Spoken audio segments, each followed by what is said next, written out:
कोठे वाली लड़की की कहानी। एक लड़की जो कोठे में रहा करती थी।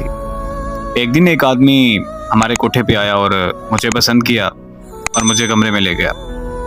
वो जो कि बहुत नशे में था, तो आते ही कमरे में सो गया। रात को उठा, पानी पिया और चला गया। ऐसे ही हुआ कि कुछ दिनों बाद फिर उसका आना हुआ।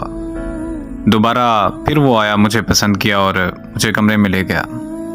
लेकिन इस बार कुछ अजीब हुआ कि मुझे गले से लगा के रोने लगा और अपने दुख शेयर किए और मेरे गले से लगकर सो गया। ऐसे ही उठा और चला गया। वो आदमी हफ्ते बाद आता था, लेकिन जिस हफ्ते वो नहीं आता था मैं बहुत ज़्यादा परेशान और बेचैन हो जाती थी। अब की बार वो 2 हफ्ते बाद आया, और आया जब तो मुझे कहने लगा, मैं तुमसे शादी करना चाहता हूँ।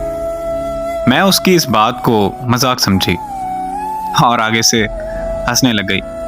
उसने मुझे बाजू से पकड़ा और मेरी कोठे वाले को मेरी कीमत अदा की और मुझे मस्जिद में ले गया और जाके मुझसे निकाह किया और मुझे उस इलाके और उस जगह से बहुत दूर ले गया।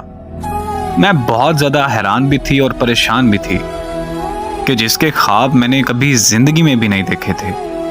और मैंने कहा कि मैं एक तवाइफ जो कभी किसी के ख्वाब नहीं देखती, कि उसका अपना घर होगा, उससे कोई मोहब्बत करने वाला होगा, उससे प्यार करने वाला होगा, ज़माने में उसकी इज्जत होगी।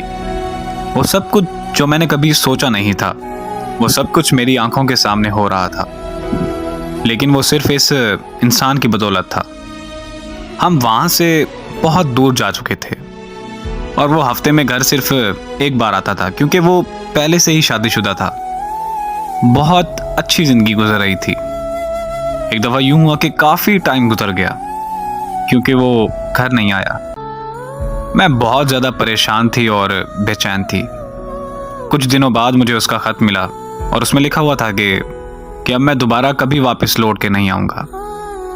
उस ख़त में उसने वजह नहीं लिखी कि वो लौट के वापस क्यों नहीं आएगा, और बस कहने लगा कि अपना और हम